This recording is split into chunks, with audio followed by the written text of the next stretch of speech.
My fellow Americans, this week as we prepared for Thanksgiving, Canada held an important election, and I'm pleased to again send my congratulations to Prime Minister Mulroney. One of the important issues in the Canadian election was trade, and like our own citizens earlier this month, our neighbors have sent a strong message rejecting protectionism and reaffirming that more trade, not less, is the wave of the future. Here in America, as we reflect on the many things we have to be grateful for, we should take a moment to recognize that one of the key factors behind our nation's great prosperity is the open trade policy that allows the American people to freely exchange goods and services with free people around the world. The freedom to trade is not a new issue for America. In 1776, our founding fathers signed the Declaration of Independence, charging the British with a number of offenses, among them, and I quote, cutting off our trade with all parts of the world, end quote. And that same year, a Scottish economist named Adam Smith launched another revolution with a book entitled The Wealth of Nations, which exposed for all time the folly of protectionism. Over the past 200 years, not only has the argument against tariffs and trade barriers won nearly universal agreement among economists, but it has also proven itself in the real world, where we have seen free trading nations prosper while protectionist countries fall behind. America's most recent experiment with protectionism was a disaster for the working men and women of this country. When Congress passed the Smoot-Hawley tariff in 1930, we were told that it would protect America from foreign competition and save jobs in this country. The same line we hear today. The actual result was the Great Depression, the worst economic catastrophe in our history. 1 out of 4 Americans were thrown out of work. 2 years later, when I cast my first ballot for president, I voted for Franklin Delano Roosevelt, who opposed protectionism and called for the repeal of that disastrous tariff. Ever since that time, the American people have stayed true to our heritage by rejecting the siren song of protectionism.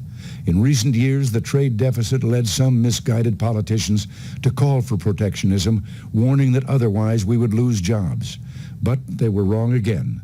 In fact, the United States not only didn't lose jobs, we created more jobs than all the countries of Western Europe, Canada, and Japan combined.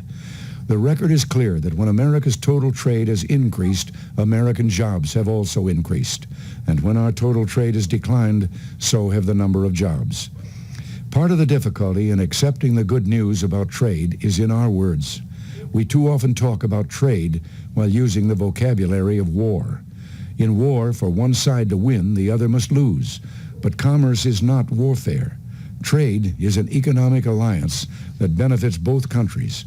There are no losers, only winners, and trade helps strengthen the free world. Yet today, protectionism is being used by some American politicians as a cheap form of nationalism, a fig leaf for those unwilling to maintain America's military strength and who lack the resolve to stand up to real enemies, countries that would use violence against us or our allies. Our peaceful trading partners are not our enemies. They are our allies.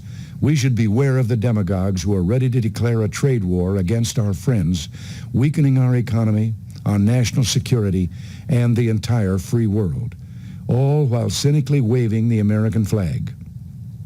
The expansion of the international economy is not a foreign invasion. It is an American triumph, one we worked hard to achieve and something central to our vision of a peaceful and prosperous world of freedom. After the Second World War, America led the way to dismantle trade barriers and create a world trading system that set the stage for decades of unparalleled economic growth.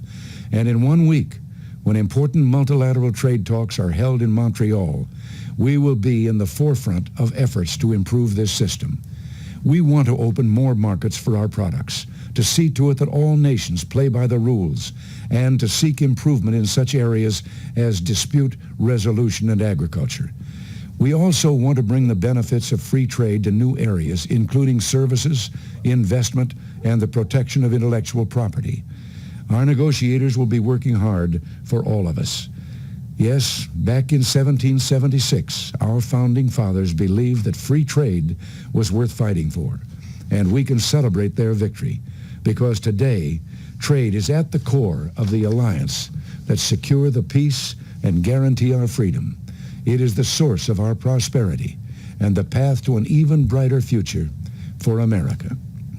Until next week, thanks for listening, and God bless you.